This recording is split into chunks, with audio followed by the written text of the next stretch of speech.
Ce texte a été réalisé pour la chaîne YouTube Romance Sie Donnerschlatt, le salon de la comtesse de Mortemart, étouffé sous la chaleur des milliers de bougies et le parfum entêtant des lys blancs. C'était le premier grand bal de bienfaisance du printemps parisien, un événement où la haute société se pressait pour voir et être vue, rivalisant de dentelles claires et de joyaux étincelants. Au milieu de cette profusion de mousseline rose et de satin bleu céleste, l'apparition de la jeune femme provoqua un silence progressif, comme une ombre glissant sur une pelouse ensoleillée. Aurélie de Brissac avançait la tête haute, ignorant les chuchotements qui se propageaient derrière les éventails. Elle portait un deuil strict. Sa robe de soie noire, dépourvue de tout ornement, absorbait la lumière de la pièce, rendant sa silhouette d'une pâleur presque irréelle. À sa main droite, serrée contre sa jupe sombre, se tenait un petit garçon d'environ 4 ans. L'enfant, vêtu lui aussi d'une veste de velours noir au col de dentelle blanche, marchait sagement, intimidé par la foule, mais guidé par la poigne ferme et rassurante de sa mère. 5 ans. C'était le temps qu'Aurélie avait passé loin de Paris, exilée dans la moiteur étouffante des Indes. Pour la société parisienne, elle n'était qu'une parente pauvre disparue après un mariage précipité, avec un négociant bien plus âgé qu'elle, aujourd'hui décédé. Mais pour les quelques personnes qui se souvenaient de son départ précipité, sa présence ce soir tenait du défi. À l'autre bout de la galerie des glaces, Hector, duc de Ravenel, se tenait debout près d'une haute fenêtre. Il venait de refuser poliment une invitation à danser de Diane de Châtenay, dont l'éventail de plumes s'agitait avec une impatience mal dissimulée. Hector laissait errer son regard sur la foule, avec une indifférence lasse, faisant tourner lentement à son auriculaire son anneau sigillaire en or. Rien dans cette soirée ne semblait pouvoir l'intéresser, jusqu'à ce que le murmure de la foule change de ton. Ce n'était plus le bourdonnement habituel des commérages, mais un frémissement de surprise, presque de stupeur. Hector tourna la tête. À travers la brèche que les invités ouvraient malgré eux, il vit la silhouette noire. Son cœur manqua un battement.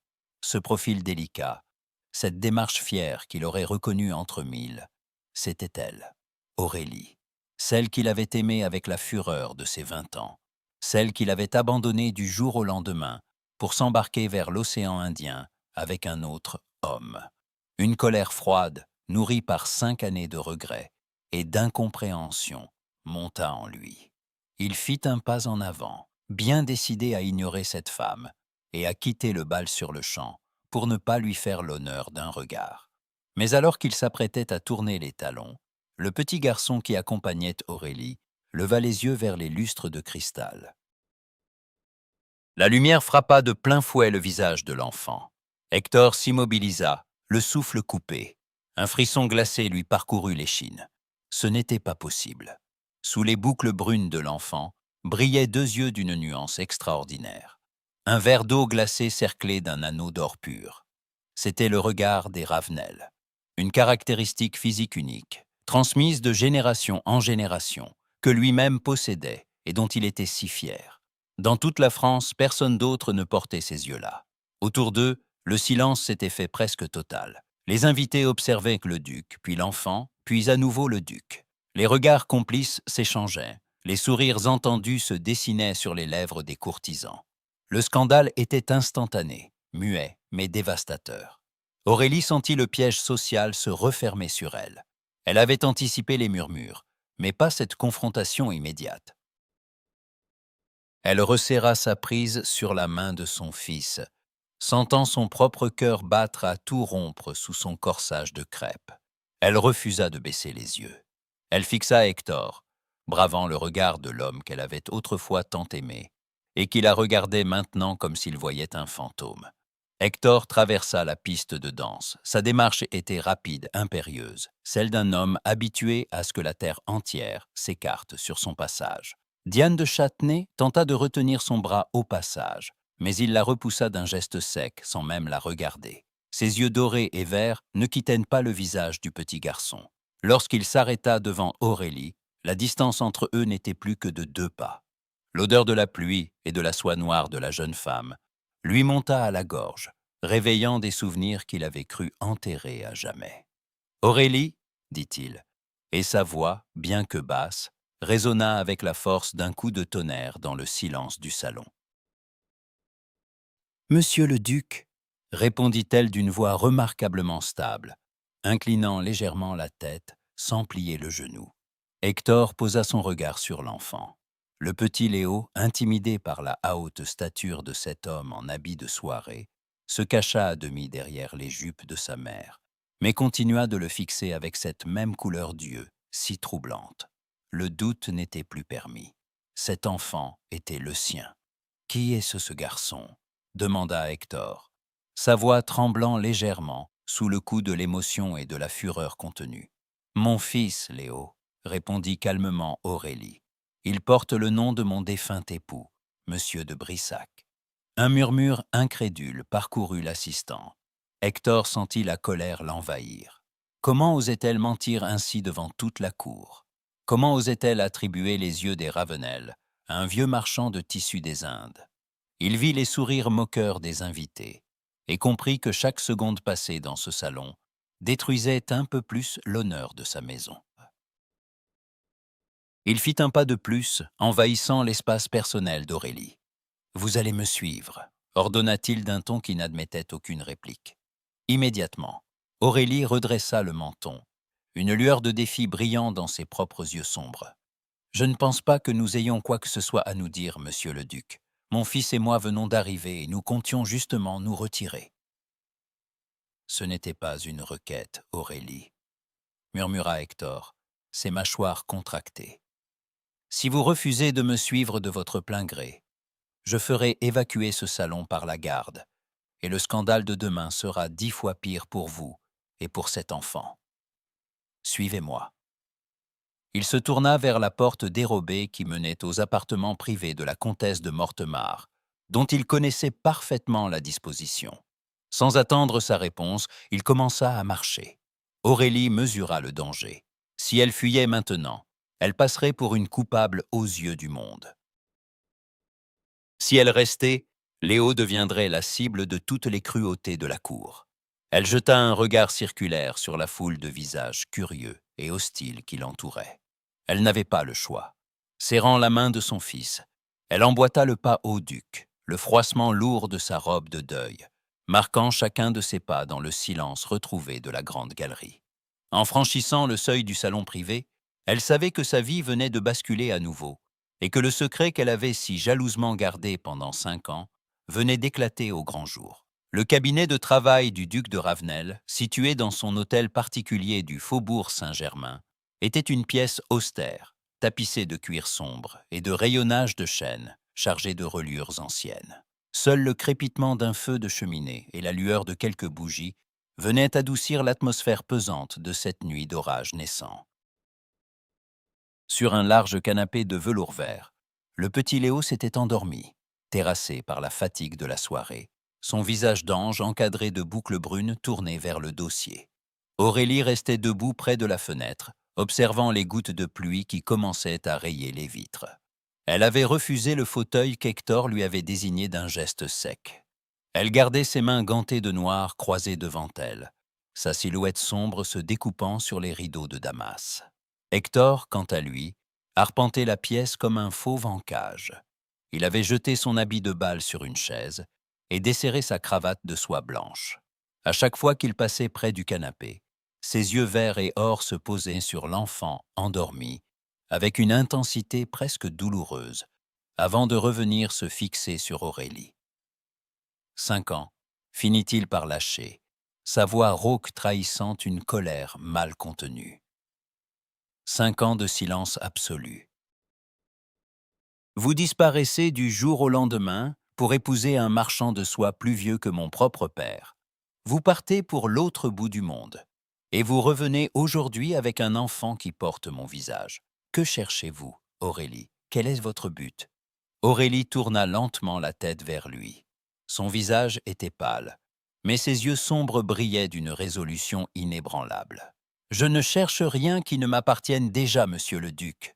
Mon mari est mort aux Indes en me laissant ruiner. Je suis revenu en France pour offrir une vie décente à mon fils, loin des fièvres de Calcutta. Je n'ai jamais demandé à vous croiser ce soir. Ne mentez pas, s'emporta Hector en s'approchant d'elle, s'arrêtant à quelques centimètres seulement. Vous saviez très bien que tout Paris se presserait à ce bal. Vous vouliez que je voie cet enfant. Vous vouliez que la société entière le voie et comprenne ce que vous avez fait. Les rumeurs courent déjà dans tous les salons de la capitale. Demain, mon nom sera sur toutes les lèvres. Si votre nom est ceci fragile, qu'il craint le regard d'un enfant de 4 ans, alors je vous plains, répliqua-t-elle d'un ton glacial. Léo est mon fils. Il est tout ce qui me reste. Hector la dévisagea, le cœur déchiré par un mélange de fureur et d'une nostalgie qu'il refusait d'admettre. Elle avait changé. La jeune fille timide et soumise qu'il avait aimée avait fait place à une femme d'une fierté redoutable, forgée par l'exil et le deuil. Il prit une profonde inspiration, s'efforçant de retrouver son calme de grand seigneur. Il se dirigea vers son secrétaire en acajou, ouvrit un tiroir et en sortit un document qu'il posa sur la table. « Je ne laisserai pas le nom des Ravenel être traîné dans la boue des gazettes », dit-il d'une voix plus posée mais implacable. Voici l'acte de constitution d'une rente, une somme extrêmement généreuse versée chaque trimestre par mes banquiers. Elle vous permettra de vous installer confortablement en Italie ou dans le sud de la France. Vous changerez de nom. Léo recevra la meilleure éducation sous un autre patronyme. En échange, vous signez ce papier et vous quittez Paris dès l'aube. Vous ne remettrez plus jamais les pieds ici. Aurélie s'approcha lentement de la table. Elle posa ses yeux sur le document, puis leva un regard chargé d'un mépris si pur qu'Hector en eut le souffle coupé. « Vous pensez donc que tout s'achète, Hector ?» dit-elle, utilisant son prénom pour la première fois, comme une arme. « Vous pensez que vous pouvez effacer le passé et votre propre sang avec une liasse de billets de banque? C'est la seule solution raisonnable pour nous tous. Pour vous, peut-être, » répliqua-t-elle, en repoussant le document d'un geste dédaigneux. « Mais je refuse votre argent. Je refuse de cacher mon fils, comme s'il était une honte ou un crime. Mon mari, Monsieur de Brissac, a été un homme bon qui nous a protégés lorsque nous n'avions personne. Léo portera son nom avec fierté.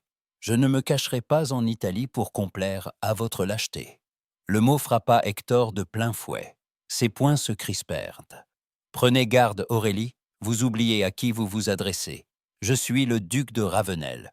Si je le décide, je peux faire saisir cet enfant par la justice. Je peux prouver devant n'importe quel tribunal qu'il est de mon sang, et vous le retirez à tout jamais. Vous n'avez ni argent, ni appui. Que ferez-vous alors ?» Un silence de mort s'installa dans le cabinet. Aurélie ne sia pas, mais ses doigts se serrèrent si fort sur le dossier d'une chaise que ses jointures devinrent blanches. La menace était réelle, et elle le savait. Hector avait le pouvoir de détruire sa vie d'un simple mot. Elle jeta un regard vers Léo, qui venait de pousser un soupir dans son sommeil, inconscient du drame qui se jouait au-dessus de sa tête. La tendresse infinie qui passa alors dans les yeux d'Aurélie toucha Hector au plus profond de lui-même, réveillant un remords qu'il s'efforça de faire taire. « Vous ne feriez pas cela, » murmura-t-elle, sa voix perdant un peu de son assurance mais gagnant en intensité. « Vous ne lui feriez pas de mal. Je veux le protéger, autant que je veux me protéger, » répondit Hector, faisant un pas vers elle. « Mais je ne vous laisserai pas libre de vos mouvements à Paris, pendant que les commérages enflamment que la ville. Puisque vous refusez de partir pour l'étranger, nous allons trouver un compromis. » Il la fixa, le regard durci par une décision soudaine. « Vous partirez demain matin pour la Normandie. J'ai un domaine, le château de Ravenel, près de la côte. C'est une demeure isolée, loin des salons parisiens. Vous y serez logé et nourri convenablement avec votre fils. Vous y resterez sous ma garde pendant que je ferai toute la lumière sur cette affaire. Si vous tentez de fuir ou de contacter la presse, je mettrai ma menace à exécution et je vous retirerai Léo. » Aurélie comprit qu'elle venait de perdre une bataille, mais qu'elle venait de sauver l'essentiel. Elle restait avec son fils. La Normandie était un exil, une prison dorée, mais c'était aussi un sursis. « Très bien, dit-elle d'une voix basse et digne. Nous irons en Normandie. Mais sachez une chose, monsieur le duc. Vous pouvez m'imposer ce voyage, mais vous ne posséderez jamais mon obéissance. Elle se détourna pour réveiller doucement Léo, le prenant dans ses bras pour l'envelopper dans son grand châle noir. Hector la regarda faire sans un mot, conscient que ce départ forcé n'était pas la fin du scandale, mais le début d'une confrontation intime dont il ne contrôlait plus aucune règle. Le voyage vers la Normandie avait duré 2 jours entiers, rythmé par le cahotement monotone de la berline et le silence obstiné d'Aurélie. À mesure qu'ils approchèrent de la côte, le ciel s'était paré d'un gris d'étain, et le vent s'était chargé d'une odeur de sel et de terre mouillée. Lorsque la voiture franchit enfin les grilles, rouillées du domaine, le château de Ravenel apparut au bout d'une allée de hêtres tordues par les tempêtes. C'était une demeure imposante, bâtie en granit sombre, dont les fenêtres closes semblaient observer l'arrivée des voyageurs, avec une froide méfiance. Sur le perron, le personnel de maison s'était rassemblé sous la direction de Germain, le vieux majordome au dos courbé, et de Madame Dupin, la gouvernante au visage sévère.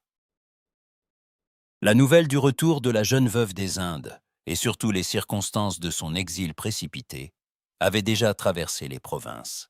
À l'instant où Aurélie descendit de voiture, serrant contre elle le petit Léo fatigué par la route, un frémissement parcourut la ligne des domestiques. Les chuchotements s'élevèrent instantanément, rapides et acérés comme des lames. Aurélie s'arrêta au bas des marches. Elle redressa le menton, ajustant d'un geste calme son grand voile de deuil qui flottait dans le vent marin. Elle ne baissa pas les yeux.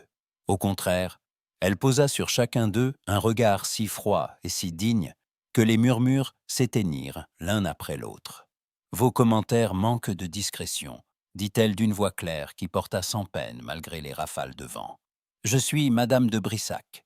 Mon fils est épuisé par ce voyage. Veuillez faire monter nos bagages et nous conduire à nos appartements sans plus attendre. » Germain, impressionné par cette autorité naturelle qui rappelait celle des plus grands seigneurs, s'inclina profondément. « Bienvenue au château, madame. Suivez-moi, je vous prie. » On les mena à l'aile ouest, dans une suite de pièces qui n'avaient manifestement pas servi depuis des années.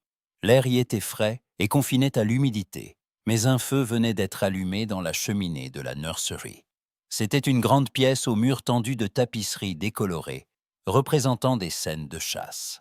Pendant que les valets déposaient les lourdes malles de cuir, Aurélie s'installa près de l'âtre avec Léo.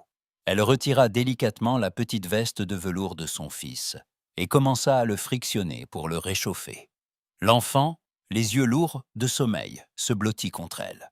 Aurélie sortit d'un sac de voyage un petit éléphant en bois de santal sculpté, le seul jouet qu'ils avaient de rapporter de leur vie passée à Calcutta, et le posa sur la table de nuit.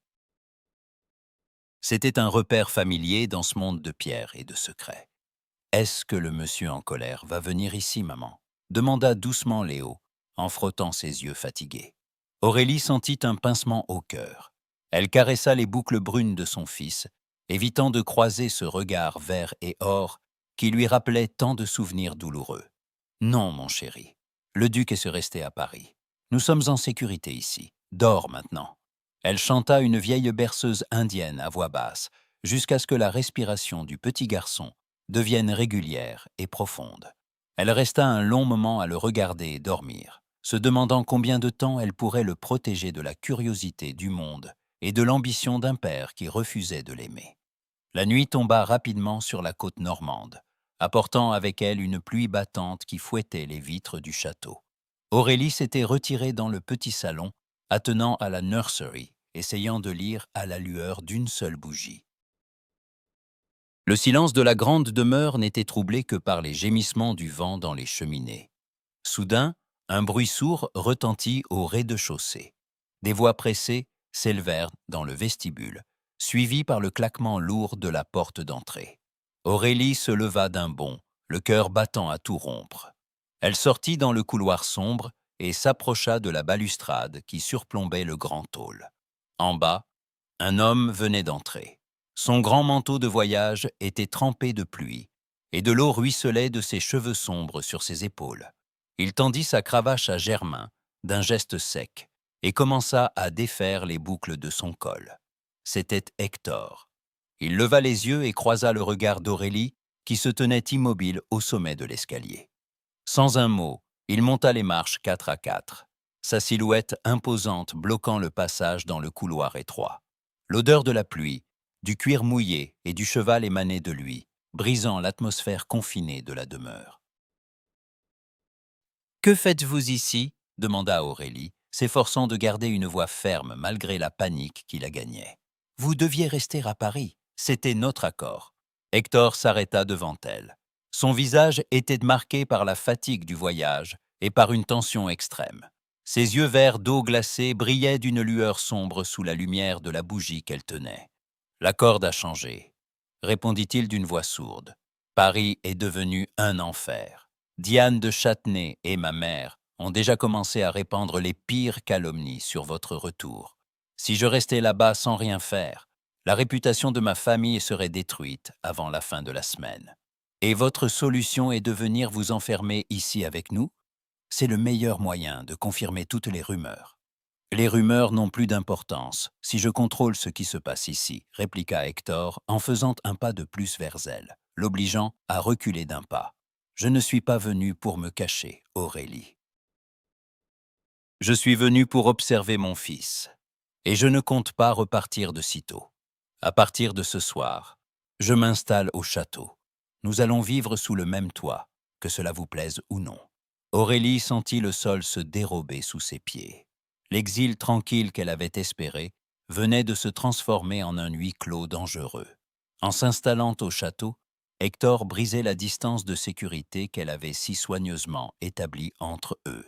Désormais, chaque jour serait une épreuve, et le secret de leur passé ne ferait que se rapprocher de la vérité. Le lendemain matin, la tempête avait laissé place à un ciel d'un bleu d'opale, balayé par une brise vive qui faisait briller les gouttes d'eau sur les rosiers sauvages du parc.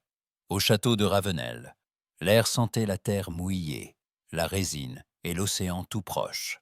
Hector était debout dès l'aube. Incapable de trouver le sommeil, il avait fait sceller son étalon noir, Jupiter, une bête nerveuse et puissante que peu d'écuyers osaient monter. Il avait l'habitude de purger ses sombres pensées par de longues galopades sur la falaise, mais ce matin-là, il s'était contenté de tenir le cheval par la bride dans la cour d'honneur, observant machinalement la façade de l'aile ouest où dormaient Aurélie et l'enfant. Soudain, sa haute porte-fenêtre qui donnait sur les parterres de fleurs s'ouvrit doucement. Une petite silhouette en veste de velours s'en échappa. C'était Léo, le petit garçon, échappé un instant à la vigilance de sa mère qui préparait son déjeuner dans le petit salon, s'avançait curieusement sur les graviers de la terrasse, intrigué par le martèlement des sabots. Hector se tendit.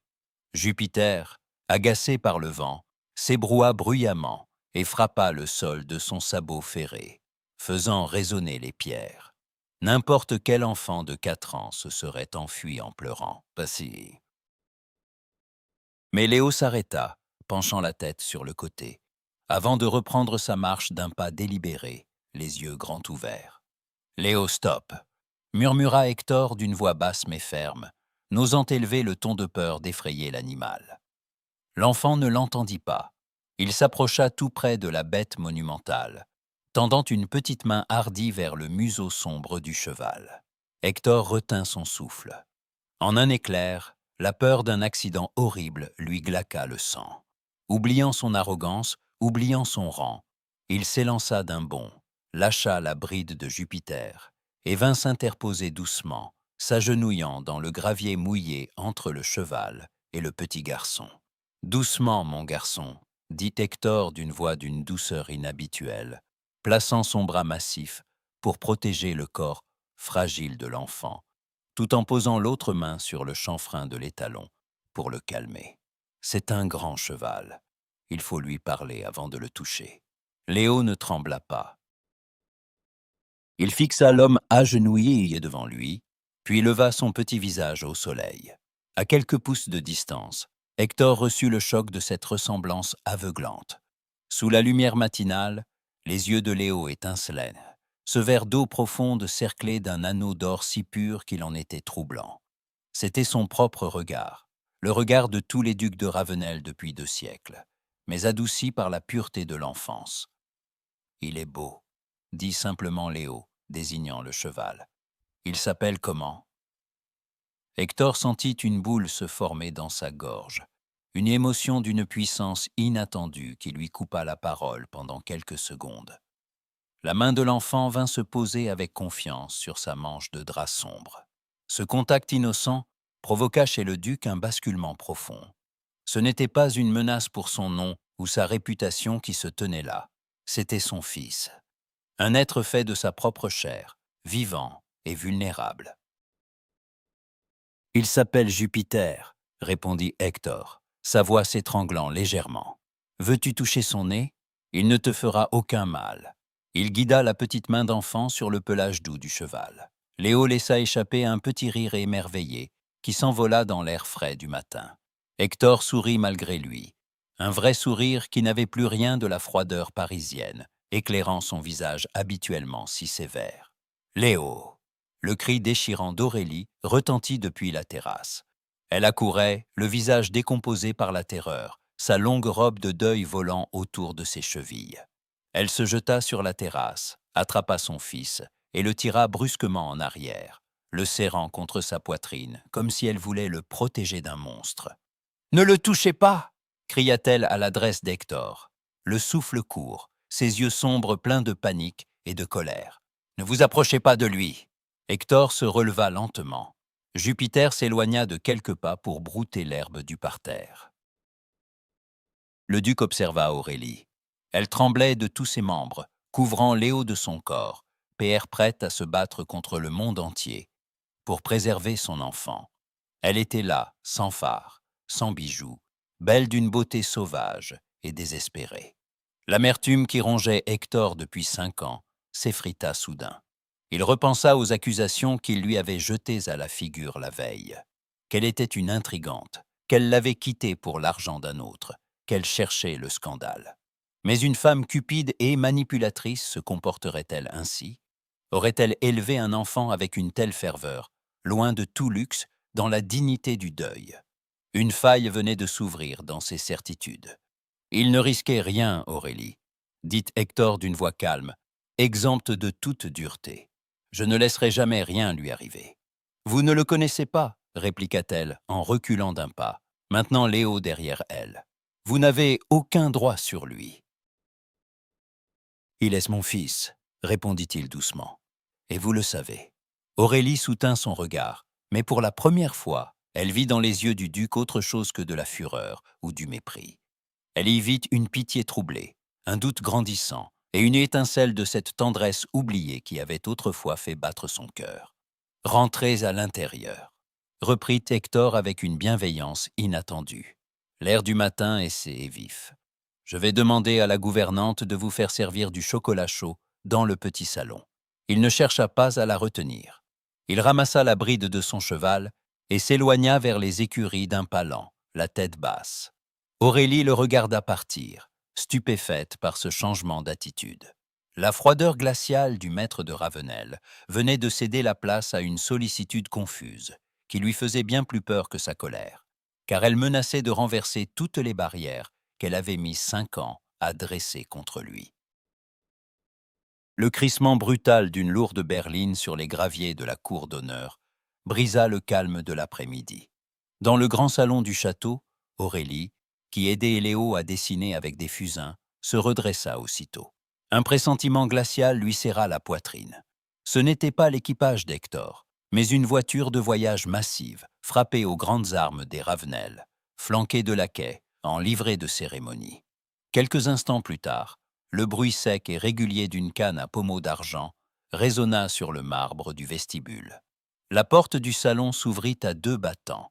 Hortense, la duchesse douairière de Ravenel, parut sur le seuil. Malgré ses 60 ans, elle se tenait droite comme un cyprès, drapée dans une cape de velours violet foncé, doublée de zibeline. Son visage, figé dans une expression de sévérité hautaine, était couronné de cheveux d'un blanc de craie. Ses yeux, du même vert d'eau glacée que ceux de son fils, mais dépourvus de toute chaleur, balayèrent de la pièce avant de se fixer sur Aurélie. Aurélie se leva lentement, gardant une main posée sur l'épaule de Léo. L'enfant, sentant la tension de sa mère, se blottit contre sa jupe noire. « Ainsi, c'est donc vrai, » dit la douairière d'une voix coupante comme le givre. « Tu as osé revenir, et tu as amené avec toi ce témoignage de ta déchéance. » Elle fit quelques pas en avant, le tapotement de sa canne marquant le silence de la pièce. Germain, le majordome, se tenait près de la porte, pâle et immobile, n'osant ni intervenir ni se retirer. « Madame la duchesse, » répondit Aurélie, la voix ferme malgré le tremblement de ses mains cachées dans les plis de sa robe. « Ce château est la propriété de votre fils. C'est lui qui nous a demandé de rester ici. » « Mon fils est un idiot d'aveuglé par de vieux souvenirs, » trancha Hortense en s'arrêtant à quelques pas d'eux. Elle baissa les yeux vers Léo. L'enfant leva un visage curieux, révélant sans le vouloir son regard doré et vert sous la lumière du jour. La douairière eut un léger recul, une grimace de dégoût et de colère déformant ses traits fins. « Cette ressemblance est une insulte, » murmura-t-elle. « Une provocation que je ne tolérerai pas. Penses-tu vraiment, ma fille, que je vais te laisser utiliser ce bâtard pour faire chanter ma maison? Tu as été chassée une fois, et je veillerai à ce que tu le sois à nouveau, mais cette fois, de manière définitive. » Aurélie fit un pas en avant, son corps faisant rempart devant Léo. « Ne parlez pas de mon fils ainsi. Léo n'est l'instrument de personne. Et vous ne me ferez plus peur, madame. Je ne suis plus la jeune fille sans défense que vous avez jetée dans un bateau pour les Indes. » La douairière laissa échapper un rire sec et méprisant. Elle leva sa canne d'argent, la pointant presque vers le visage d'Aurélie. « Tu n'as rien, Aurélie de Brissac. Pas d'argent, pas de nom qui vaille la peine d'être prononcé, et aucune preuve légale de ce que tu avances. Si tu tentes de rester ici, je lancerai contre toi une procédure officielle pour captation d'héritage et imposture. Je ferai déclarer cet enfant comme un enfant sans père, un fruit du péché que la justice te retirera pour l'enfermer dans un hospice de l'assistance publique, là où est sa place. Tu quitteras ce pays seul, où tu finiras tes jours derrière les barreaux d'une prison pour femmes. Tu as jusqu'à ce soir pour disparaître. » Aurélie sentit un vertige l'envahir. La menace était terrible, et elle savait que la douairière avait les relations nécessaires à Paris pour la mettre à exécution. Elle serra les poings, cherchant désespérément une réplique, refusant de montrer sa terreur. Elle ne partira nulle part. La voix d'Hector s'éleva, puissante, depuis le pas de la porte. Il venait d'entrer, les vêtements encore poussiéreux de sa sortie à cheval, mais son attitude était celle d'un souverain dans son royaume. Ses yeux brillaient d'une colère noire qu'Aurélie ne lui avait encore jamais vue. La douairière se tourna vers son fils, fronçant les sourcils. « Hector, ne te mêle pas de cela. Je règle cette affaire pour le bien de notre famille. Cette femme est un poison qui va détruire ton nom. » Hector s'avança d'un pas lourd, ignorant superbement sa mère pour venir se placer directement aux côtés d'Aurélie. Il posa une main ferme et protectrice sur l'épaule de la jeune femme, un geste d'une tendresse inattendue qui fit tressaillir Aurélie. « C'est ma maison, ma mère, » dit Hector d'une voix basse, vibrante de fureur contenue. « Et c'est moi qui décide qui y est invité. Aurélie et Léo sont sous ma protection personnelle. »« Tu es fou !» s'exclama Hortense, le visage empourpré par l'indignation. « Tu prends le parti de cette intrigante contre ta propre mère. Contre les traditions de notre sang. Regarde ce qu'elle a fait. Elle t'a ridiculisé devant tout Paris. Ce qui s'est passé il y a 5 ans est notre affaire, et non la vôtre, » répliqua Hector, fixant sa mère avec une intensité glaciale. « Et ce que vous venez de dire à cette femme, sous mon propre toit, est indigne de votre rang. Je ne vous permettrai pas de menacer mon fils. »« Ton fils ?» répéta la douairière, avec mépris. « Tu oses avouer cette infamie ? Léo est un Ravenel, » déclara Hector d'une voix qui résonna dans tout le salon, audible pour Germain et les autres domestiques, qui s'étaient rassemblés dans le couloir. Et quiconque s'en prend à lui ou à sa mère s'en prend à moi. Germain. Le vieux majordome apparut immédiatement à la porte, tremblant légèrement. Oui, monsieur le duc. Faites préparer la berline de madame la duchesse douairière, ordonna Hector sans quitter sa mère des yeux. Elle retourne à Paris immédiatement. Elle ne séjournera pas au château ce soir, ni aucun autre jour sans mon invitation expresse. Un silence de mort s'abattit sur la pièce. Hortense de Ravenel resta pétrifiée, la canne suspendue en l'air.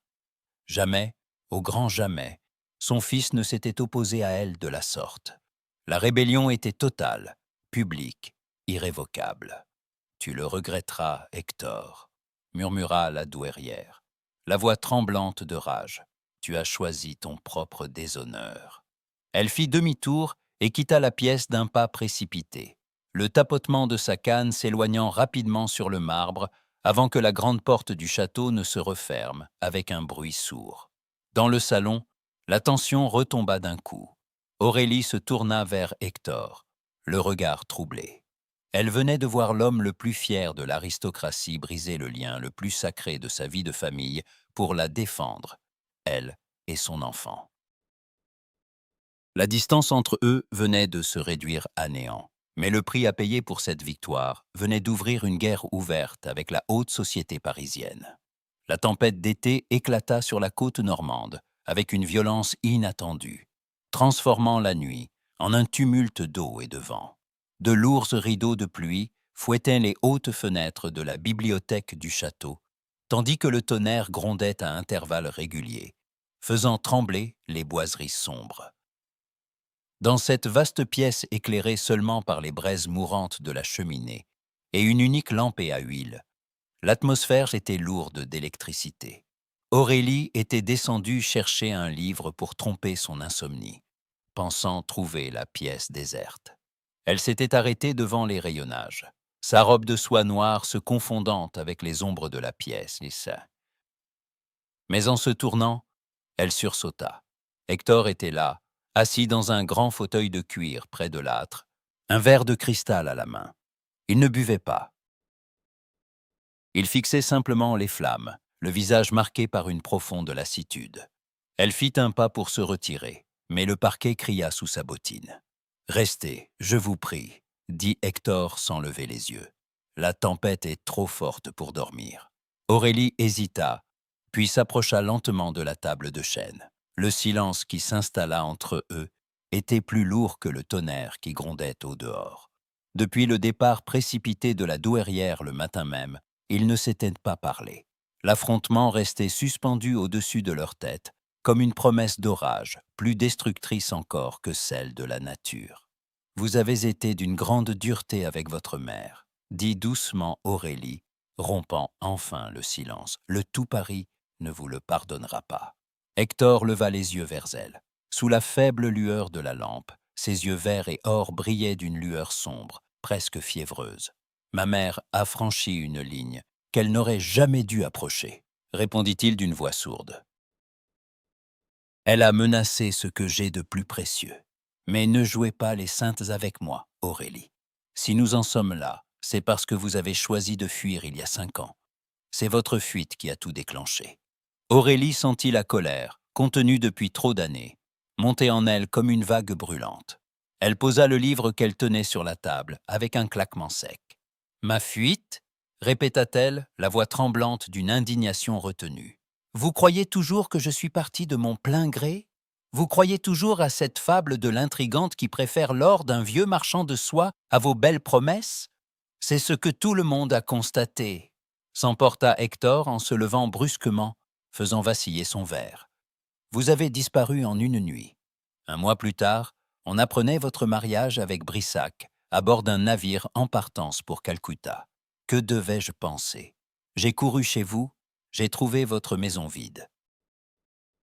Vous ne m'avez pas laissé un mot, pas une explication, rien qu'un silence de mort. » Il fit 3 pas rapides vers elle, s'arrêtant si près qu'elle pouvait sentir la chaleur de son corps et l'odeur du cognac qu'il avait à peine touché. « J'ai passé 5 ans à vous haïr, Aurélie, à essayer d'effacer le souvenir de vos baisers, et de vos promesses. Alors, oui, dites-moi pourquoi vous êtes parti. Dites-moi comment vous avez pu me trahir ainsi. » Aurélie le regarda en face. La lueur d'un éclair illumina la pièce, dessinant sur le visage d'Hector une expression de douleur si brute que le cœur d'Aurélie se serra. Elle comprit que le moment de se taire était révolu. La vérité devait éclater, dût-ce que les Ravenel en être brisés. « Votre mère est venue me voir la nuit de mon départ, » commença-t-elle, sa voix étonnamment calme, d'une clarté terrible qui domina le bruit de la pluie. Elle était accompagnée de 2 hommes de loi. Elle m'a montré des documents prouvant que si je restais à Paris, elle ruinerait mon père et ferait jeter mes frères en prison pour des dettes qu'elle avait elle-même rachetées. Elle m'a dit que je n'étais qu'une fille de rien, une tache sur votre avenir politique. Hector fronça les sourcils, le doute s'immisçant dans son regard. Ma mère a fait cela, mais j'aurais pu payer ses dettes, j'aurais pu vous protéger. Pourquoi ne pas m'avoir prévenu? Parce que je n'avais pas le temps, cria Aurélie, les larmes aux yeux. Et parce qu'il y avait autre chose, quelque chose que votre mère avait découvert et qu'elle a utilisé pour me détruire. Elle fit un pas vers lui, saisissant le revers de sa veste de drap noir avec une force désespérée. J'étais enceinte, Hector. J'étais enceinte de vous, de 3 mois. Un silence de mort s'abattit sur la bibliothèque, plus assourdissant que le fracas du tonnerre qui venait de secouer les murs du château. Hector resta pétrifié, le visage blême, les yeux écarquillés. Ses lèvres tremblèrent, mais aucun son ne sortit de sa gorge. Votre mère m'a juré sur la Bible que si je restais, elle me ferait enlever l'enfant dès sa naissance pour le placer dans un orphelinat de province sous un faux nom, poursuivit Aurélie, les larmes coulant désormais librement sur ses joues. Elle m'a dit qu'un bâtard n'aurait jamais sa place chez les Ravenel. Elle m'a mise dans un fiacre pour le port du Havre, au milieu de la nuit. Monsieur de Brissac était un ami de mon père. Il savait tout. Il a eu pitié de moi. Il m'a épousée à bord du navire pour donner un nom à mon fils, pour que Léo ne soit pas un paria. Il ne m'a jamais touché, Hector. Il a été mon protecteur, mon sauveur. Et il est mort aux Indes, en me laissant ce que j'avais de plus cher au monde, votre fils. Hector recula d'un pas, comme s'il venait de recevoir un coup physique. Il posa une main tremblante sur le bord de la table pour ne pas tomber. Les pièces du puzzle qu'il tentait d'assembler depuis des jours venaient de s'emboîter avec une logique effroyable. Léo, les yeux de Léo, l'exil, le mariage précipité. Tout s'expliquait.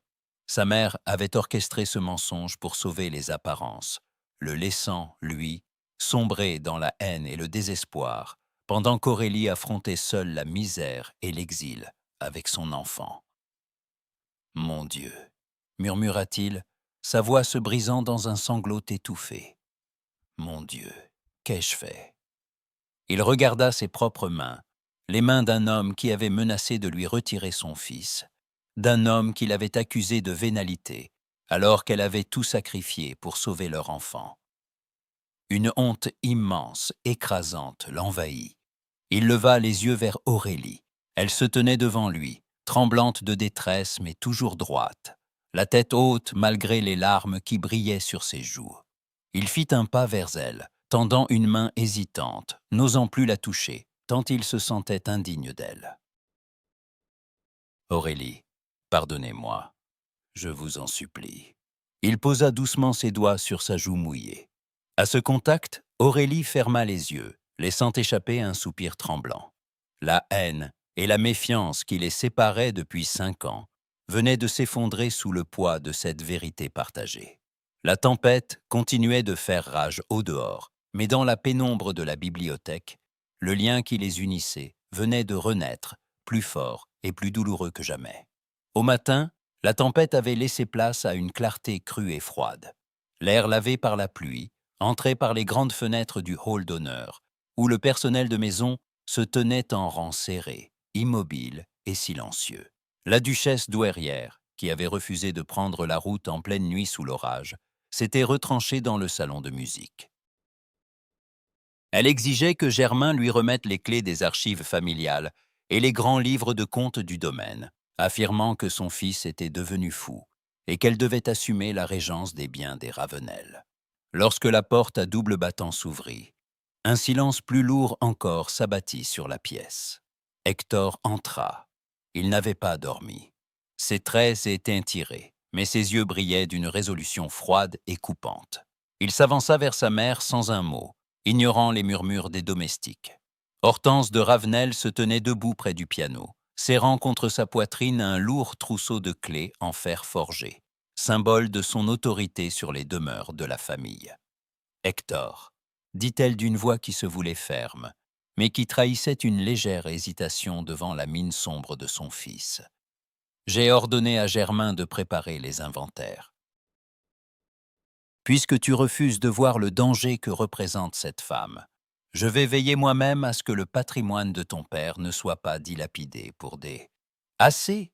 l'interrompit Hector. Sa voix, basse et monocorde, fit frissonner l'assemblée.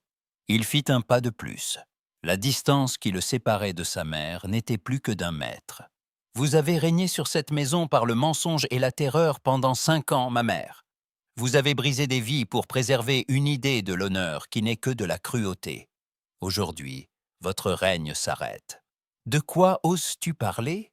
répliqua-t-elle, le visage blême. « Je n'ai fait que mon devoir. »« Votre devoir était de me dire la vérité, » dit Hector, ses yeux verts et or fixés sur elle, avec un mépris si intense qu'elle recula d'1 pas, heurtant le piano. « Vous saviez qu'Aurélie portait mon enfant. Vous l'avez chassée au milieu de la nuit, menaçant sa famille de la ruine, prête à condamner mon fils à l'orphelinat pour satisfaire votre orgueil. Vous m'avez laissé croire à sa trahison. Vous m'avez volé 5 années de ma vie de père. » Un murmure de stupeur courut parmi les domestiques. Madame Dupin porta une main à sa bouche. La vérité, si longtemps étouffée, éclatait enfin devant ceux-là même qui avaient répété les calomnies de la douairière. Hortense tenta de retrouver sa superbe, levant sa canne à pommeau d'argent. « Cet enfant n'est rien. Une tache sur notre nom. Tu te laisses mener par tes faiblesses.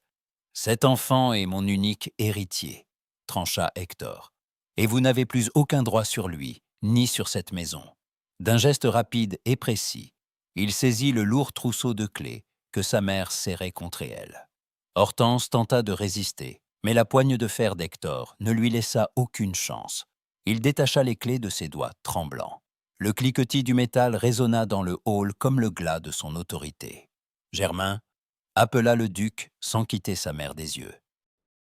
« Oui, monsieur le duc, » répondit le vieux majordome, s'avançant d'1 pas hésitant. « Escortez madame la duchesse douairière jusqu'à sa berline. Si elle remet un jour le pied sur les terres de Ravenel, vous appellerez la gendarmerie pour violation de propriété. Qu'elle quitte ce domaine sur le champ. » Hortense comprit que tout était fini. Son fils ne plierait pas. Elle le regarda avec une haine impuissante. Puis, redressant sa cape de velours avec une dignité dérisoire, elle se tourna vers la sortie. Le tapotement de sa canne sur le marbre fut le seul bruit qui accompagna son départ, jusqu'à ce que les lourdes portes de chêne se referment sur elle pour toujours.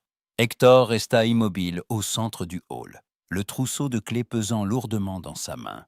Il prit une longue inspiration, sentant le poids du passé s'alléger un peu, puis leva les yeux vers la galerie du 1er étage.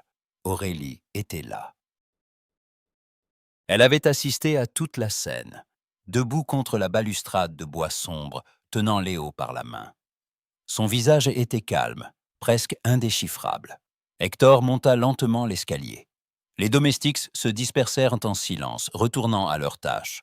Lorsqu'il arriva à sa hauteur, il lui tendit les clés du domaine. « Ce château est le vôtre désormais, Aurélie, » dit-il, la voix adoucie par une émotion sincère. « Tout ce que je possède est à vous et à Léo. Je veux réparer le mal que ma famille vous a fait. Je veux que vous preniez la place qui vous revient de droit. » Aurélie regarda les clés de fer, mais elle ne tendit pas la main pour les prendre. Elle posa sur Hector un regard d'une tristesse infinie. « Vous ne comprenez donc pas, Hector, » dit-elle doucement, sa voix ne dépassant pas un murmure. « Vous faites cela par culpabilité. Vous voulez apaiser vos remords en me donnant ce château et vos titres. Je fais cela parce que je vous aime et parce que Léo est mon fils. s'exclama-t-il, blessé par sa distance. Non, répondit-elle en secouant la tête. Vous faites cela parce que vous vous sentez coupable de m'avoir haï pendant 5 ans. Mais je ne veux pas de votre pitié ni de votre sens du devoir. Je ne serai pas la pénitence que vous vous imposez pour racheter les fautes de votre mère. Mon fils et moi avons survécu sans vos titres aux Indes, et nous pouvons continuer à le faire. Elle fit un pas en arrière, rompant la proximité qui s'était établie entre eux. Je resterai ici le temps que la situation à Paris se calme, pour le bien de Léo. Mais n'espérez pas que votre culpabilité suffise à effacer le passé. Nous ne sommes pas des objets que l'on dédommage avec un domaine. Elle se détourna et raccompagna Léo vers la nursery, laissant Hector seul sur le palier. Le duc regarda les clés dans sa main, comprenant avec une douloureuse clarté que s'il avait réussi à chasser ses ennemis extérieurs, le combat le plus difficile venait seulement de commencer. Reconquérir le cœur d'une femme qui n'attendait plus rien de lui. Le ciel d'automne s'était levé sur la Normandie d'une limpidité presque surnaturelle. L'air était frais, piquant le visage et portant l'odeur douceâtre des feuilles de hêtre roussies qui tapissaient les allées du parc. Après des semaines de pluie et de tensions étouffantes, derrière les murs de pierre du château, cette journée de soleil semblait être une trêve offerte par les éléments. Sur la grande pelouse qui s'étendait derrière la terrasse, Hector menait par la bride un petit poney alezan au poil épais et aux yeux doux. L'animal, habitué aux enfants, marchait d'un pas tranquille, secouant parfois sa crinière blonde. Léo trottinait à côté de lui, le visage rouge d'excitation, levant des yeux émerveillés vers la bête. Assise sur un banc de pierre à l'abri du vent, Aurélie observait la scène. Elle avait drapé sur ses épaules un grand châle de laine noire pour se protéger de la fraîcheur matinale. Ses mains, autrefois si crispées de méfiance, reposaient plus calmement sur ses genoux. Depuis la révélation de la bibliothèque et le départ de la douairière, une paix fragile s'était installée au château. Hector n'avait plus tenté de lui imposer sa volonté. Il s'était montré discret, presque timide en sa présence, reportant toute son attention sur l'enfant. « Viens, Léo », dit Hector d'une voix douce mais encourageante. « Approche-toi par le côté pour qu'il te voie. » Le duc s'agenouilla sans hésiter dans l'herbe humide, sans se soucier de salir son pantalon de monte en velours sombre. Il prit Léo par la taille et, d'un geste sûr et vigoureux, le souleva pour l'installer sur la selle de cuir brun. L'enfant laissa échapper un petit cri de surprise, puis s'agrippa fermement à la crinière du poney. « Voilà, très bien. Dos droite, mon garçon !» ordonna gentiment Hector en ajustant les étriers à la taille des petites jambes de son fils. « Ne serre pas trop les rênes. Un cheval écoute d'abord la douceur de ta main. » Aurélie sentit son cœur se serrer, non pas de douleur, mais d'une émotion si tendre qu'elle en eut presque le souffle coupé. Voir ce grand seigneur si fier, cet homme que Paris craignait pour sa froideur et son influence, agenouillé dans la terre pour guider les doigts d'un petit garçon, était un spectacle bouleversant. Il n'y avait aucune mise en scène ici, aucun public pour juger de sa conduite. Il n'y avait qu'un père apprenant à son fils à surmonter sa peur. Le poney fit quelques pas sur l'herbe. Léo, d'abord tendu, commença à se détendre, un immense sourire éclairant son visage. « Regarde, maman, je vole », cria-t-il vers le banc de pierre. Aurélie lui fit un signe de la main, un sourire sincère venant enfin adoucir ses traits fatigués par les nuits d'insomnie. Soudain, le poney s'arrêta net, devant un buisson de ronces chargé de mûres sauvages. Attiré par les fruits, l'animal tendit l'encolure et commença à fouiller la poche de la veste d'Hector, avec son nez humide. Le duc, surpris, tenta de repousser doucement le museau gourmand, mais le poney insista, manquant de lui faire perdre l'équilibre sur l'herbe glissante. Hector dut faire un pas de côté peu gracieux pour éviter d'être bousculé, ses cheveux sombres retombant sur son front, dans un désordre inhabituel.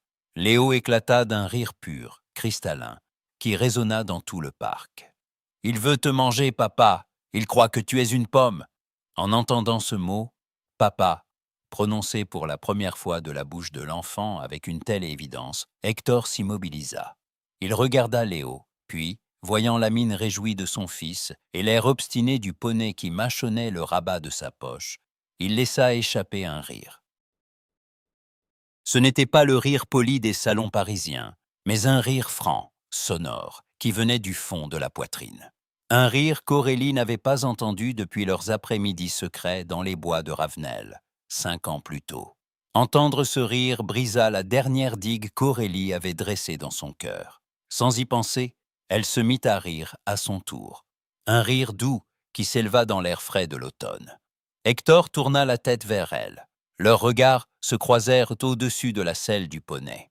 Le verre d'eau glacé de ses yeux s'était réchauffé d'une lumière dorée, intense et vibrante. En voyant Aurélie rire, le visage libéré de la gravité du deuil, il ressentit une bouffée d'espoir si violente qu'il en eut le vertige. Elle était là. La femme qu'il avait aimée, celle qu'il avait perdue, venait de lui offrir un instant de sa joie retrouvée. Il flatta l'encolure du poney pour le calmer. Puis, tenant toujours la bride d'une main, il s'approcha lentement du banc de pierre. Léo, fier de sa monture, le suivait en tapotant le cou de l'animal. « Venez, Aurélie », dit Hector d'une voix basse, presque suppliante, mais dénuée de toute l'arrogance d'autrefois. « Venez guider son poney avec moi. Il a besoin de sa mère pour être rassuré. » Aurélie hésita un instant. Elle regarda la main tendue d'Hector, une main large, marquée par le grand air, qui attendait sa réponse. Elle regarda Léo qui lui tendait ses petits bras. Elle se leva. Son grand châle noir glissa légèrement sur ses épaules, révélant la courbe de son cou. Elle fit les quelques pas qui la séparaient d'eux et posa sa main dans celle d'Hector. Sa peau était chaude sous le soleil d'automne. Le duc serra doucement ses doigts. Un geste simple, dénué de toute exigence, mais chargé d'une promesse de protection et de patience. « Merci », murmura-t-il pour elle seule. Ce matin-là, sur les pelouses de Normandie, la distance qui les séparait ne fut plus une barrière de colère et de secret, mais un chemin qu'ils commençaient, ensemble, à remonter. La blessure du passé était toujours là, mais pour la première fois, ils acceptaient de la laisser guérir au soleil. La salle à manger du château de Châtenay étincelait sous les feux de 3 grands lustres de cristal. Diane de Châtenay, drapée dans une robe de satin émeraude qui rehaussait la pâleur de ses épaules, avait réuni la fine fleur de la noblesse normande sous prétexte de célébrer la fin des vendanges. En réalité, chaque invité savait que le véritable spectacle de la soirée se jouerait autour de la table. Placée au centre, faisant face à sa rivale, Aurélie de Brissac détonnait dans cette assemblée colorée.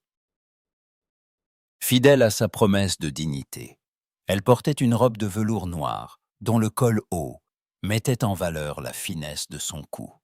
À sa droite, Hector se tenait droit, d'une politesse glaciale qui tenait les curieux à distance. Tout au long du repas, les regards s'étaient attardés sur eux, les chuchotements glissant le long de la table comme un courant d'air froid. Diane de Châtenay observait le couple avec une satisfaction mauvaise. Elle avait remarqué la complicité nouvelle entre le duc et la jeune veuve, ce léger frôlement de leurs doigts lorsque le pain n'avait été partagé, cette façon qu'avait Hector de se pencher vers Aurélie pour recueillir ses mots. La jalousie lui brûlait la gorge. Au moment où les valets commençaient à servir le dessert, Diane se leva, sa coupe de champagne à la main. Le tintement de son couteau de vermeil contre le cristal fit aussitôt cesser les conversations. Un silence avide s'établit dans la pièce. « Mes chers amis, » commença Diane, sa voix mélodieuse résonnant sous les voûtes peintes, « je voudrais lever mon verre à notre cher voisin, le duc de Ravenel, dont la présence honore toujours nos modestes réunions de province. » Ah. Elle fit une pause dramatique, tournant son regard vers Aurélie, un sourire cruel étirant ses lèvres peintes. Mais nous ne pouvons ignorer la surprise de ce début d'automne. Quel bonheur de voir notre chère Aurélie revenir parmi nous, après tant d'années d'exil sous le soleil des Indes. Une terre si lointaine, si mystérieuse, où les veuves, semble-t-il, trouvent parfois le réconfort de manière bien prompte. Un frémissement parcourut la table. Quelques invités feignirent de regarder leurs assiettes, tandis que d'autres tendaient de l'oreille, fascinés par l'audace de l'attaque. Diane poursuivit, haussant légèrement le ton. « Nous sommes tous impatients de célébrer le petit garçon qui l'accompagne. Un enfant charmant, bien que son père officiel, le regretté monsieur de Brissac, n'ait jamais mis les pieds en France durant sa maladie.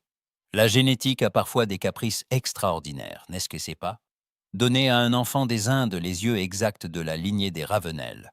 C'est une coïncidence qui méritait bien ce toast à la mémoire des miracles exotiques. » Les mots tombèrent comme des gouttes de poison. L'allusion à l'illégitimité de Léo était si directe, si méprisante, qu'Aurélie sentit le sang refluer de son visage.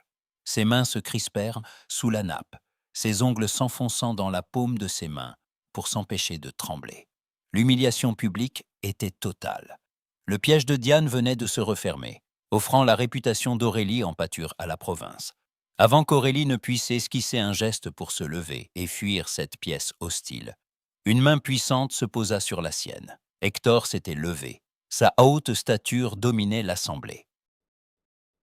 La colère qui émanait de lui était si palpable que les invités les plus proches reculèrent instinctivement leurs chaises. Ses yeux verts d'eau glacée, brillants d'une lueur dorée et féroce, se fixèrent sur Diane de Châtenay, avec une intensité qui fit perdre à la jeune veuve son sourire triomphant. Puisque Madame de Châtenay choisit d'évoquer ma vie privée et l'honneur de ma maison devant cette assemblée, dit Hector d'une voix calme, mais d'une force si pénétrante qu'elle fit vibrer les cristaux de la table, je vais lui épargner le besoin de se perdre en conjectures. Il fit le tour de la table d'un pas lent, mesuré, et vint se placer juste derrière la chaise d'Aurélie, posant ses deux mains sur le dossier de velours noir, comme pour signifier au monde entier qu'elle était désormais sous sa garde exclusive. L'enfant dont vous parlez avec tant de légèreté, Diane, n'est pas le fruit d'un miracle exotique. Il est mon fils, Léo de Ravenel. Il est mon unique héritier, le digne successeur de mon titre et de mes terres, et quiconque ose contester sa légitimité insulte le duc de Ravenel en personne. Un halètement collectif s'éleva de la table. Diane de Châtenay devint blême, sa coupe de champagne tremblant si fort dans sa main que quelques gouttes s'échappèrent sur sa robe de satin. Elle n'avait pas prévu cela. Elle pensait qu'Hector, soucieux de sa réputation, nierait la vérité ou garderait le silence pour éviter le scandale. Au lieu de cela, il venait de s'exposer volontairement. Mais Hector n'avait pas fini. Il baissa les yeux vers Aurélie, son regard s'adoucissant un instant, avant de se tourner à nouveau vers l'assistant. Et puisque la curiosité de nos voisins semble si vive, je suis ravi de vous annoncer que Madame de Brissac a accepté de réparer nos années d'éloignement. Elle sera très prochainement la nouvelle duchesse de Ravenel. J'espère que vous lui réserverez l'accueil qui convient à son rang lors de notre prochain bal au château. Le silence qui suivit cette déclaration fut absolu. Les invités restèrent pétrifiés, réalisant l'ampleur du bouleversement social qui venait de se produire sous leurs yeux. En une minute, Aurélie était passée du statut d'intrigante déchue à celui de future souveraine du plus grand domaine de la région. Hector fit une légère inclinaison de la tête vers la maîtresse de maison, dont la fureur et la honte se lisaient sur le visage décomposé.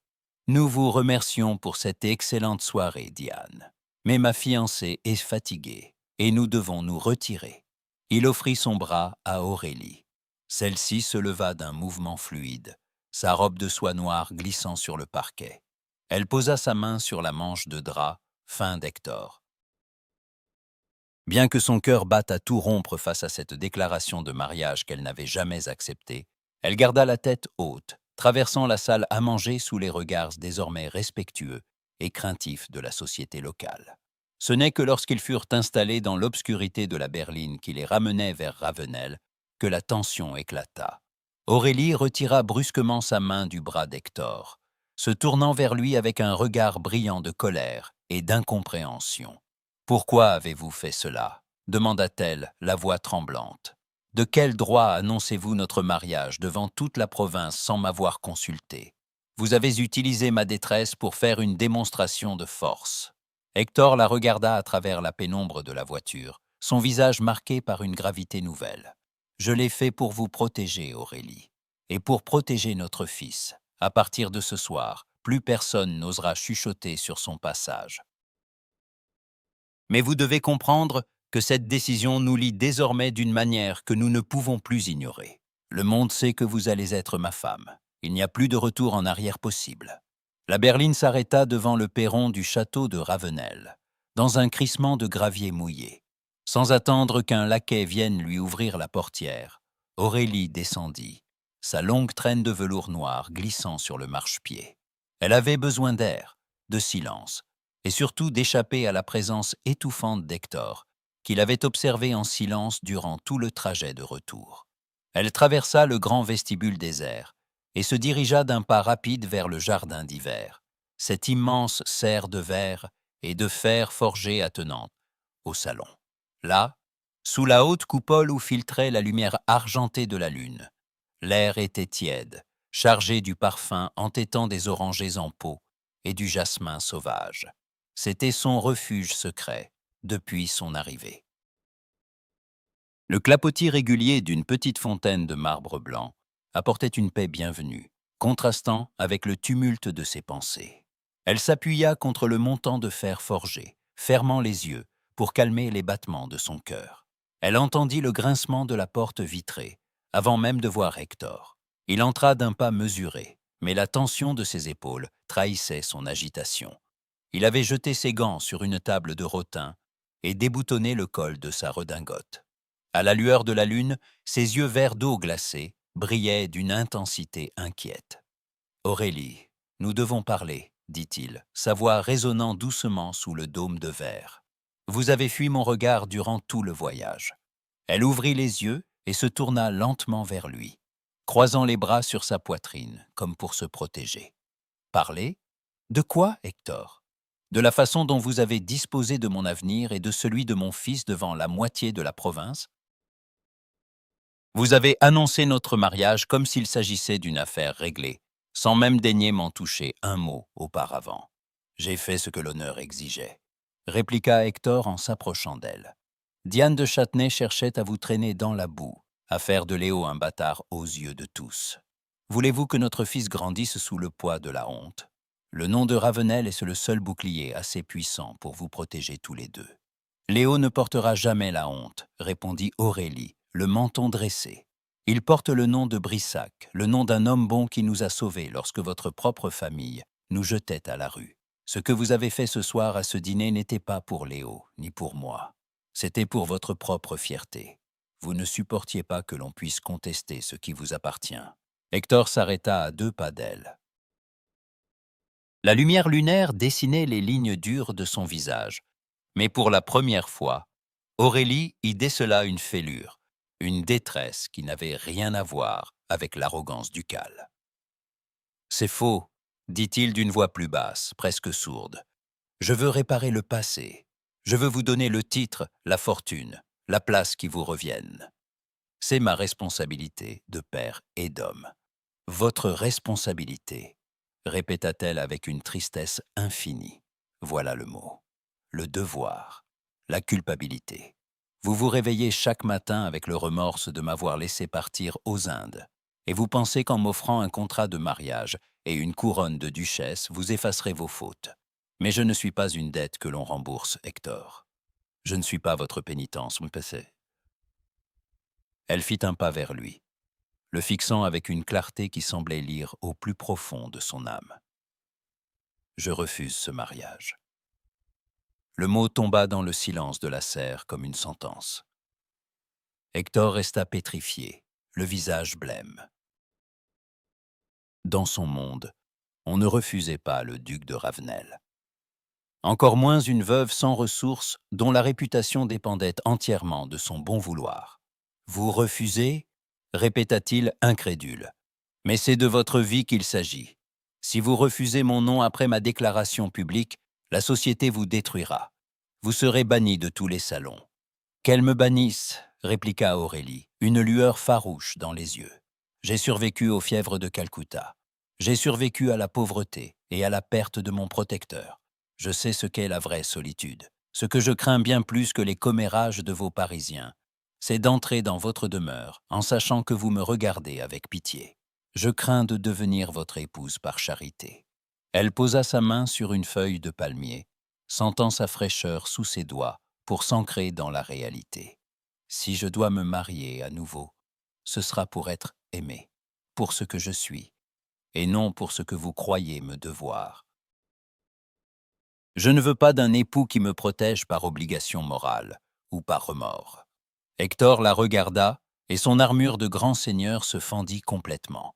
Il vit la femme magnifique, indomptable, qui se tenait devant lui. Ce n'était plus la jeune fille timide qu'il avait séduite sous les ombrages du parc de son père. C'était une femme qui exigeait tout ou rien. Et il réalisa, avec une clarté douloureuse, qu'il l'aimait ainsi, plus encore qu'autrefois. Son offre de mariage n'était qu'un arrangement social pour apaiser sa conscience, alors qu'elle exigeait la vérité de son cœur. « Aurélie », commença-t-il, faisant un pas vers elle, sa main se tendant dans un geste d'une rare vulnérabilité. « Non, Hector, » dit-elle doucement en reculant pour éviter son contact. « Ne dites rien que votre culpabilité vous dicte. Laissez-moi du temps. Laissez-nous du temps pour Léo. Mais sachez que je ne signerai aucun contrat de mariage basé sur le devoir. » Elle se détourna et quitta le jardin d'hiver, le laissant seul parmi les ombres vertes des plantes exotiques. Hector resta immobile, écoutant le murmure de la fontaine. Le rapport de force venait de changer. Il venait de comprendre que pour avoir le droit de serrer à nouveau Aurélie contre son cœur, il devait renoncer à son orgueil de duc et apprendre à conquérir, pas à pas, l'amour de la seule femme qu'il ne pouvait pas soumettre. L'aube se leva sur la Normandie dans un déluge de grisaille. La pluie, fine et glaciale, tombait sans relâche, noyant les falaises et les parterres du domaine sous une brume épaisse. Dans la cour d'honneur du château, une simple berline de louage, dénuée de toute armoirie, attendait depuis 5 heures du matin. Aurélie monta à bord la première, enveloppée dans son grand manteau de laine noire.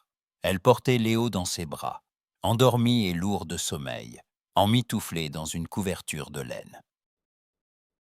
Elle avait refusé l'aide des domestiques, emballant elle-même leurs quelques malles de cuir, usés par leur voyage retour des Indes. Sa décision était prise. Après la confrontation dans le jardin d'hiver, elle avait compris que sa présence ne ferait que détruire Hector. L'annonce publique de leur mariage allait déclencher une guerre sans merci avec la douairière et toute la noblesse parisienne. Elle refusait d'être la cause de sa ruine sociale. Et plus encore, elle refusait d'être une épouse acceptée par simple devoir. La voiture s'ébranla dans un grincement de roues, s'engageant sur l'allée de hêtres. Aurélie regarda par la vitre embuée la silhouette sombre du château s'estomper derrière le rideau de pluie. Son cœur lui semblait aussi lourd que les pierres de granit de la demeure.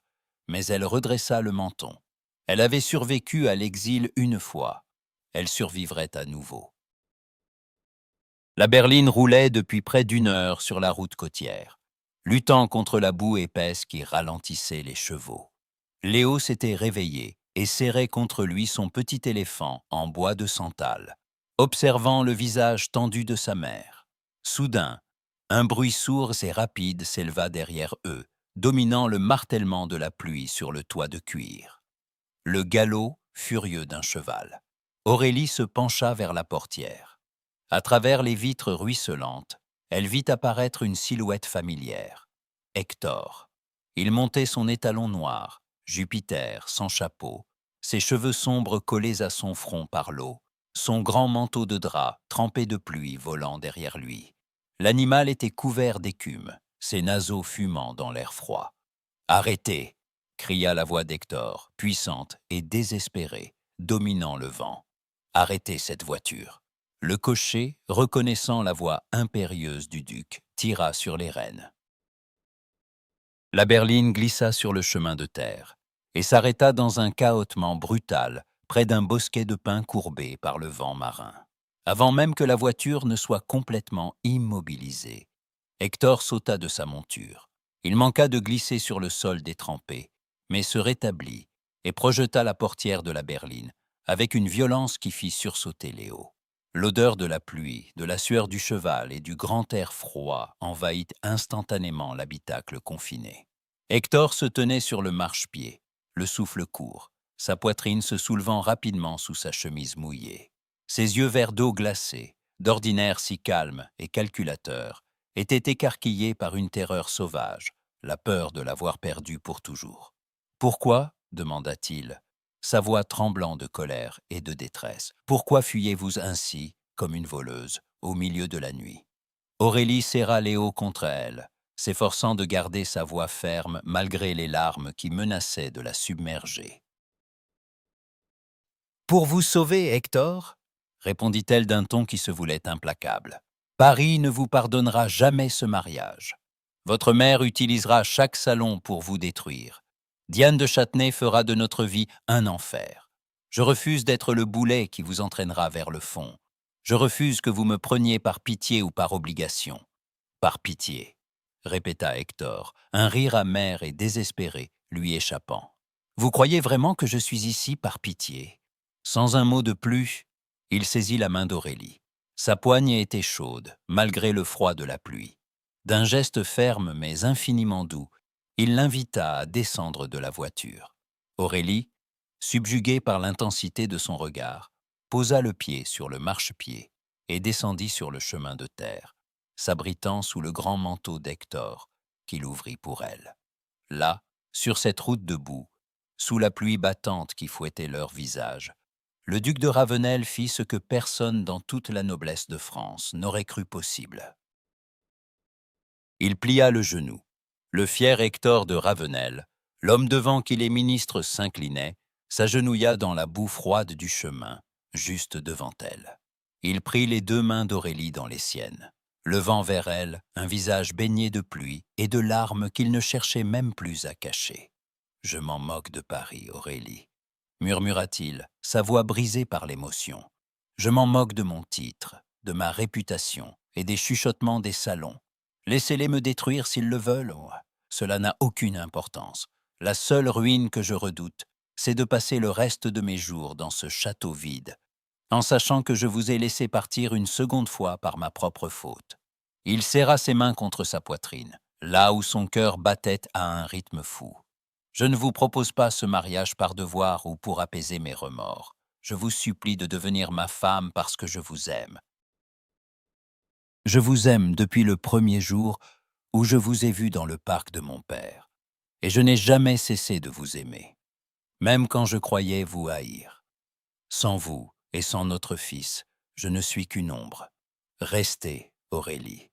Je vous en supplie, non pas comme un duc qui ordonne, mais comme un homme qui se noie et qui vous demande la vie. » Aurélie le regarda. La pluie continuait de tomber, mais elle ne sentait plus le froid.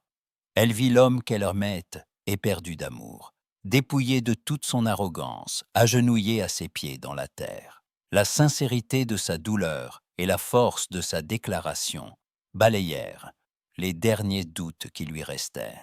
Ce n'était pas de la pitié, c'était l'amour le plus pur, le plus brut, celui qui accepte de tout perdre pour l'être aimé.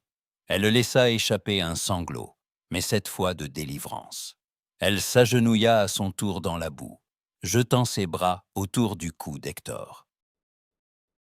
Il la serra contre lui avec une force désespérée, cachant son visage dans le creux de son épaule mouillée. « Je reste », murmura-t-elle contre son oreille, ses larmes se mêlant à la pluie sur sa joue. « Je reste, Hector. » Dans la berline, Léo observait ses parents en souriant, serrant son petit éléphant en bois de santal.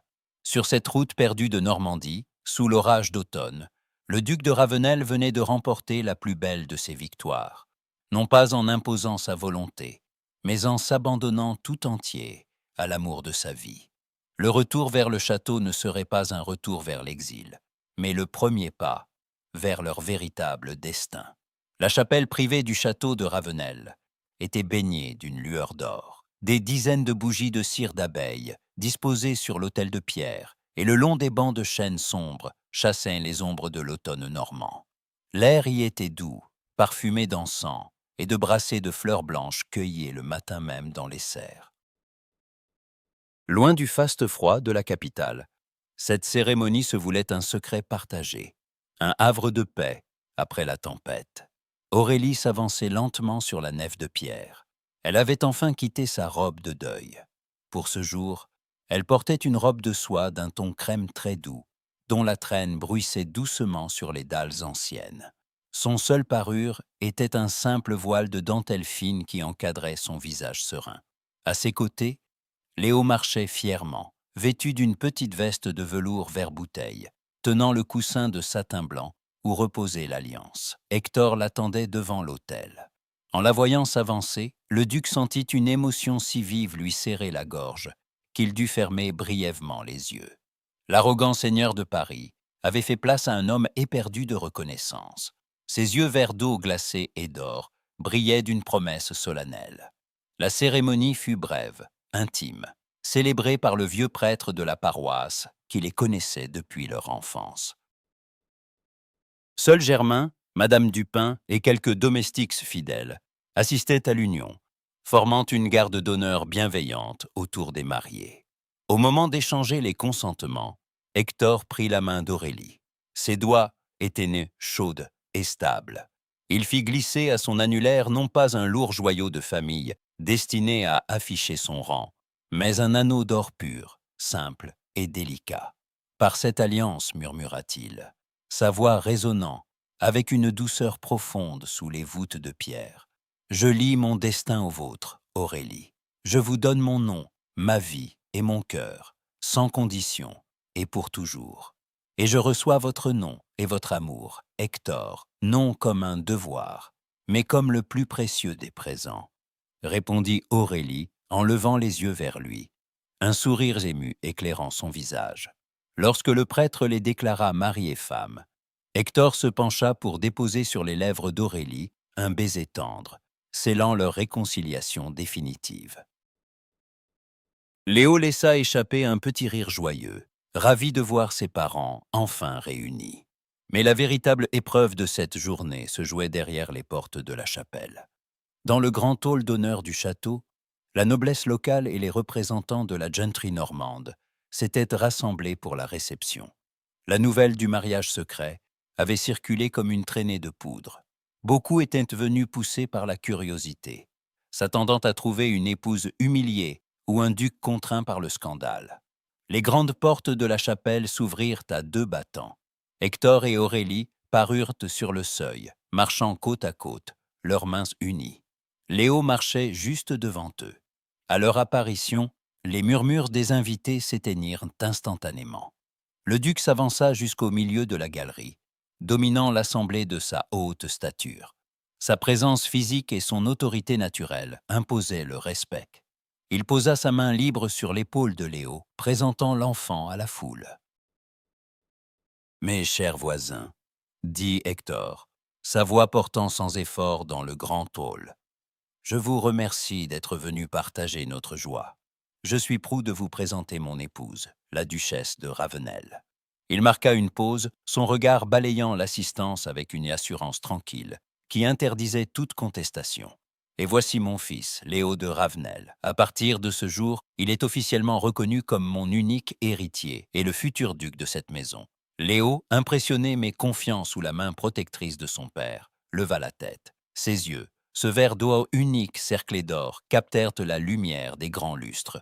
Devant cette preuve physique si éclatante, plus personne ne pouvait douter. Ce n'était plus le secret honteux d'une veuve revenue des Indes, mais la fierté d'une lignée qui s'affichait au grand jour. Un silence solennel régna pendant une seconde, puis, menés par un vieux marquis du voisinage, les invités commencèrent à applaudir. Les visages se détendirent. Les salutations respectueuses s'adressèrent à la nouvelle duchesse. Le scandale était mort, remplacé par la légitimité incontestée d'une famille reconstruite. Diane de Châtenay, restée près des fenêtres, comprit que sa défaite était totale. Elle glissa hors du hall sans que personne ne prenne la peine de remarquer son départ. Plus tard dans la soirée, Alors que les invités commençaient à se disperser et que Léo s'était endormi dans les bras de sa gouvernante, Hector entraîna Aurélie vers la haute terrasse qui surplombait la mer. La pluie s'était enfin arrêtée, laissant place à un ciel nocturne parsemé d'étoiles. Le vent marin apportait l'odeur du large, fraîche et vivifiante. Hector enveloppa Aurélie de ses bras, la serrant contre sa poitrine. Elle s'appuya contre lui, savourant la chaleur de son étreinte. « Vous êtes heureuse » murmura-t-il contre ses cheveux. Aurélie tourna le visage vers lui. Sous la lumière des étoiles, ses yeux sombres brillaient d'une paix qu'elle n'avait pas connue depuis 5 ans. « Plus que je ne l'aurais jamais cru possible sur cette route de boue, » répondit-elle doucement. « Nous sommes enfin chez nous, Hector. » Il prit son visage entre ses mains et l'embrassa avec une passion contenue, une promesse d'avenir où les secrets et les mensonges n'auraient plus jamais leur place. Le deuil était fini, les Indes n'étaient plus qu'un souvenir lointain, et sur les falaises de Normandie, l'amour des Ravenel venait de retrouver sa véritable demeure.